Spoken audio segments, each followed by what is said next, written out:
Oh, it feels so early. It's not. It's actually about 10 to 9. But yesterday I ran out of water and I've got to move the boat early-ish. The reason why I feel like it's quite so early is because I got up at 3 o'clock this morning to take my wife to the airport.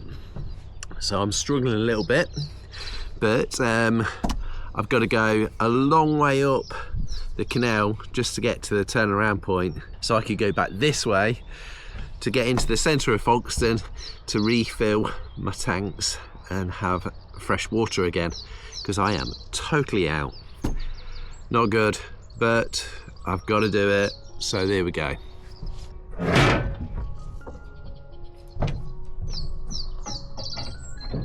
I hate going in one direction to actually just return. It's quite frustrating, but never mind. Have to do it, so hopefully it won't take me too long. And get my water and back to ordinary life. Be quite quick because I've got a boat coming up behind me. He's not going to be too chuffed for making weight, I'm sure.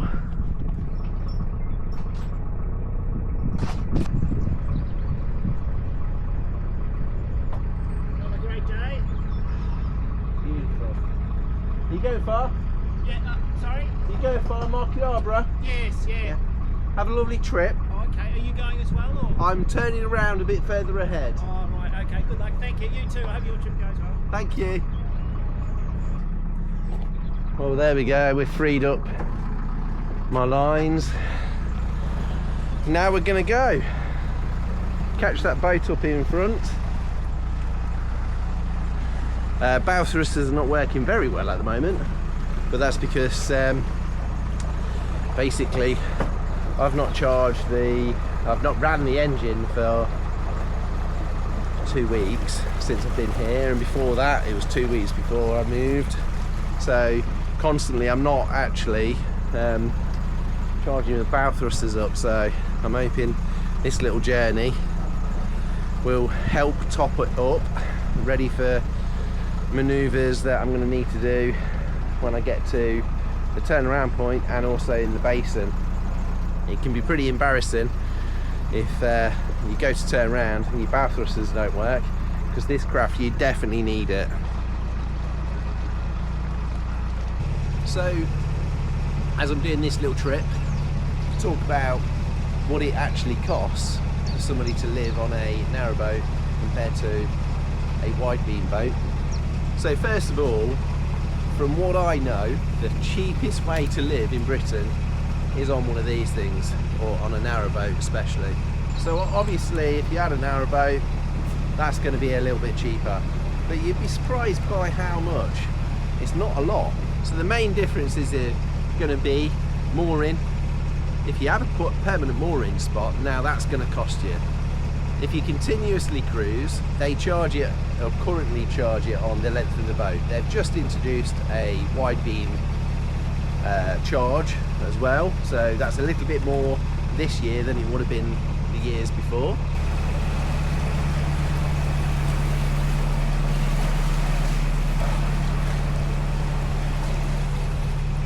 The most expensive parts of having a boat, one, the cost of actually buying the boat, and they're not cheap.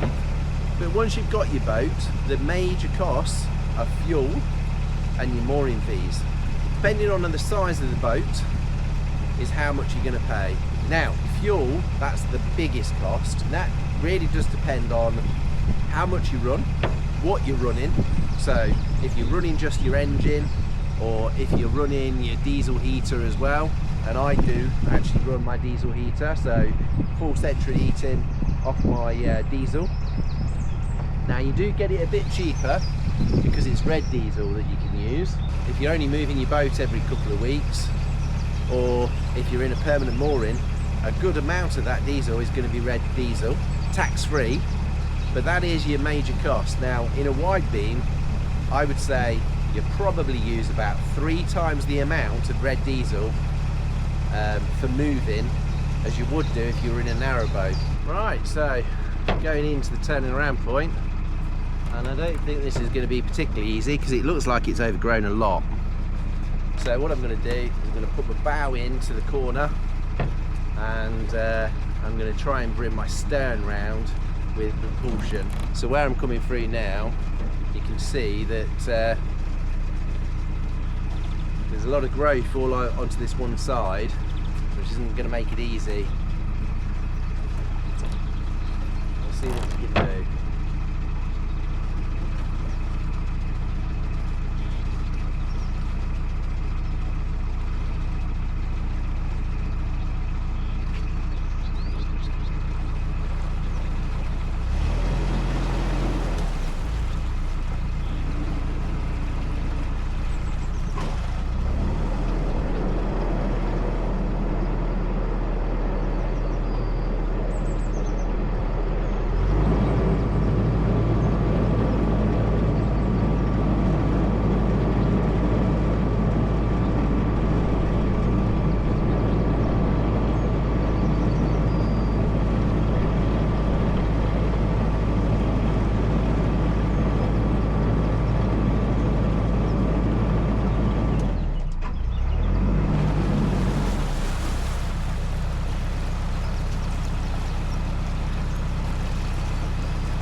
A little bit frustrating because the bow thruster is so dead.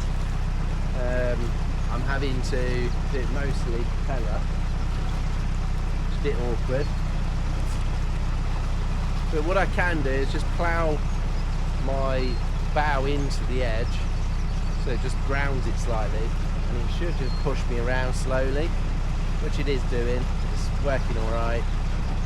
Thing is as well, if you put your bow thruster on and it's all weedy, I'm just going to suck up a load of weeds, and that's no good as well. So this is working fine. Not ideal. Normally I can do this in just one turn, but I haven't got the power. I haven't got the power in the bow thruster today, so we're doing it nice and gentle. Nothing wrong with doing it like this though.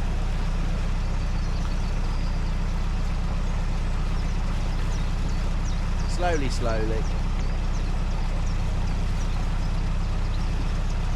As we come round, we start reversing and we'll go back up that way, and it should give us enough momentum to be able to pull the front round and go forward again.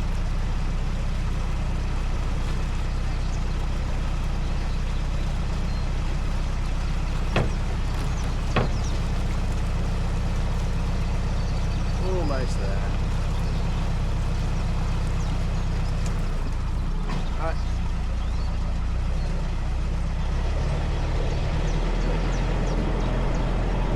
I'm only straightening the rudder up, or the tiller up, purely to stop the resistance.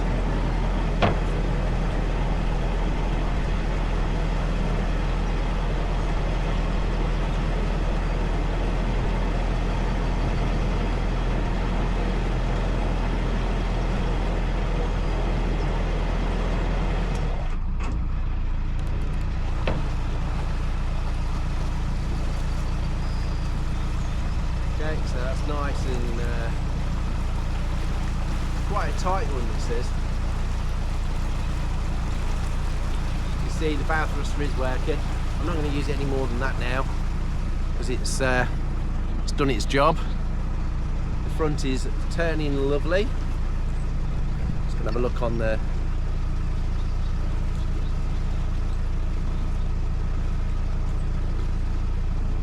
camera. Looking good.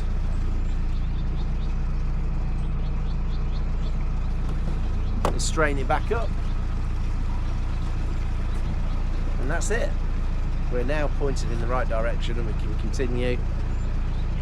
Didn't take too long, but I did use, which is unusual for me, I did use the bank just to point in my bow, just to give me something to go against, because the bow thruster wasn't working too well. I don't think it's actually the power. I think it's probably because it's a little bit too shallow over there. and when it gets too shallow you really can't do much about it really. It's like if you're travelling along here, your propeller won't do too much either if it's too shallow.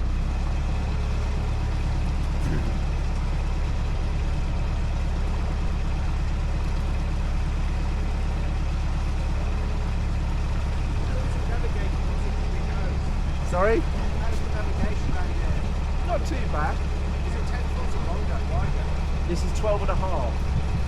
Yeah. Get all the way to Marble Harbour? Not quite. There's a bridge that's about that much too short, so can't get under there. But going north, you're all right there. Yeah, all the way, Tread to Mersey, way beyond.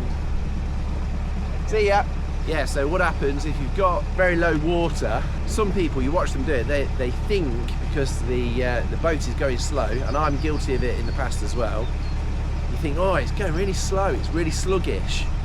So what people do is tend to put the revs up so the propeller's pushing you more through. Yeah, to a degree you go a bit faster, but the engine's working a lot harder, and it's actually, what it's doing, it's drawing all of the water directly from under the hull and sucking the boat down, and it's almost like causing friction, so it slows the boat down more than anything else. There's another place that you experience this as well. In tunnels, always best to just go on tick over. You'll get there a lot easier, it's not so loud, it's not so hard on the engine, you will travel almost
that was scary. I nearly lost my drone. Oh, I forgot that I had it up in the air. What an idiot.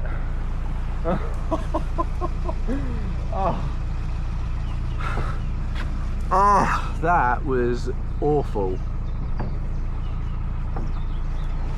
I'm actually buzzing right now. I really thought I was going to lose my drone then. That was so close. Hopefully it got some really decent footage of me panicking, because that was horrendous. What an idiot. Too busy talking to the camera, not even thinking about what I've got to do. That was not just difficult because I'm on water. The boat was moving, there was trees above. I tried to direct it through the trees. It came on automatic let's land, and it was trying to land in the middle of the water. That really freaked me out. That would have been a very expensive day. So I think I'll pull over in a minute and make myself a cup of tea to try and chill out and relax. That was horrible. Yeah, so if you're gonna get a narrow boat in 2025, A second-hand one's probably going to fetch you back about 40, 50,000 pounds for something that's ideal, live on pretty much straight away. If you are looking for a wide beam, a sail away, a boat with nothing in at all apart from, so this was a sail away, so that's spray foamed, insulated, primered on the outside, water tank, engine and bow thruster, you're talking about 80,000, and that's just for a sail away. If you're looking for a second-hand one, you're talking probably 100,000 to 140,000 for an half decent one that you could live on straight away. They're not cheap, so they really have gone up a lot in price. Once you've got your narrowboat or wide beam, you are talking a very, very cheap way of living, and a very, very nice way of living if you're prepared to do a bit of work for your normal day-to-day living.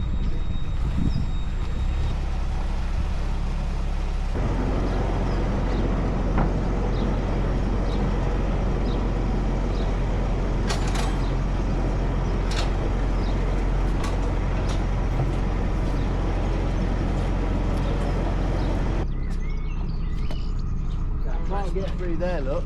Hey? Can't get through there though. Alright. You're not The boat's blocking it. Yeah. Alright. So I'm gonna have to tell him to move. Let's go and have a chat with the boater and see if we can get him to shift, because there's no way I can get through that.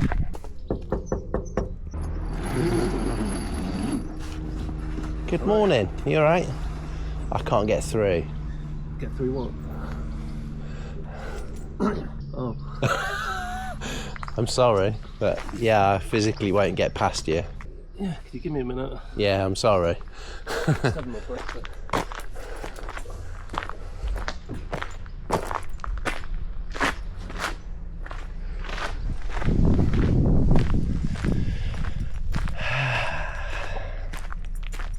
See, it works both ways. I get an awful lot of flack for mooring on a bend or mooring too close to a bridge. They can always pass me, so I'm always considerate, but I physically cannot get past that. Even a narrowboat wouldn't really like going past that squeeze. I physically will not be able to pass it, so yeah, hopefully the guy gets busy and does it quickly for us. Let's have your thoughts on the matter, Dad. What's going on? Well, I think this is a bit of an hold-up. This is like a traffic jam on the motorway, and we don't expect it to be on the busy waterways. And it's almost like we're having road rage now, but Yeah. because we're on boats, we're pretty laid back about We're it. laid back. Yeah. Like if you were in a car, you'd probably swear, Pip and neuter. shake your hand at them. Yeah. Here, what do we do, Dad? We'll just wait. Have a cup of tea. cocoa. Yorkshire tea would It's have been not even nice. got caffeine in. It's cocoa. You know what the rule is on a ship or a boat? One hand for your cup of tea, one hand for your life. Is that right? It's all like that. No, it's one hand for the ship, one hand for yourself. That was always the rule Am I on clear? any boat. That's a brilliant bit of steering, that. Yeah, you most probably would have caught him there, I wouldn't would have you? done, yeah. It would have directed me over. Yeah. No way would I have got past him. I know this boat too well. Right, is it thumbs up or thumbs down? What would you like? Well, he's been polite enough to move, so Oh, I think yeah. we should give him a Yeah. thumbs up. I think it's thumbs up. Yeah. Thanks a lot. Thank you. You can finish your breakfast now. Yeah. Well, that 10 years ago, I would have jumped up. Yeah. All right now. Okay. Yep. I'm going to open Right, it. I'm just going to stop here until it's open. So there's my dad. He's just going to go and open that swing bridge. So a bit of a breakdown of the costs that you could incur if you had a 65-foot narrowboat and a 65-foot wide beam. So mooring for a wide beam would cost about £4,000 a year. Obviously this is dependent on area and things like that. And a narrowboat in the same area would be about £3,500 a year, so there's not much of a saving by having a narrowboat over a wide beam. But you know, if you want to save money, £500 a year is quite a substantial amount to save. So, license for a wide beam for a year, and I'm 12.5 foot wide by 65 foot long, is £2,112 per year. And a narrow boat would be £1,650 a year.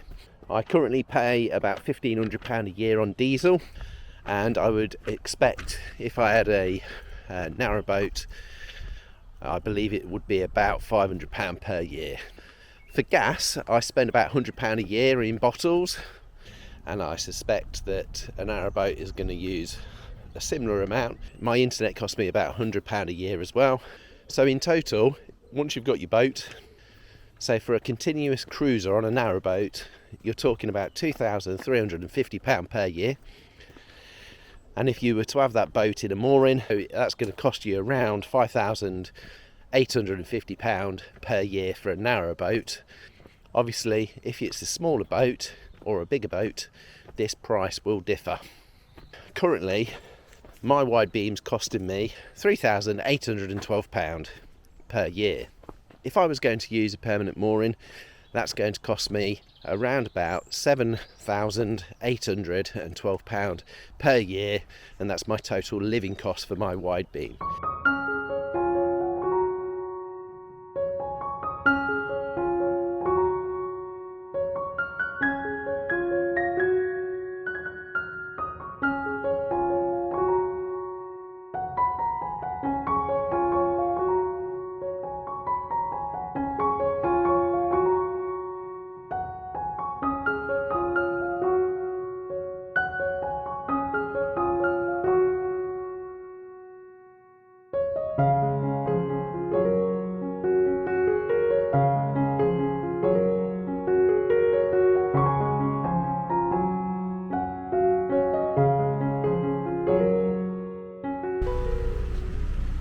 So yeah, I've filled up with water, and I'm just leaving Foxton Locks now.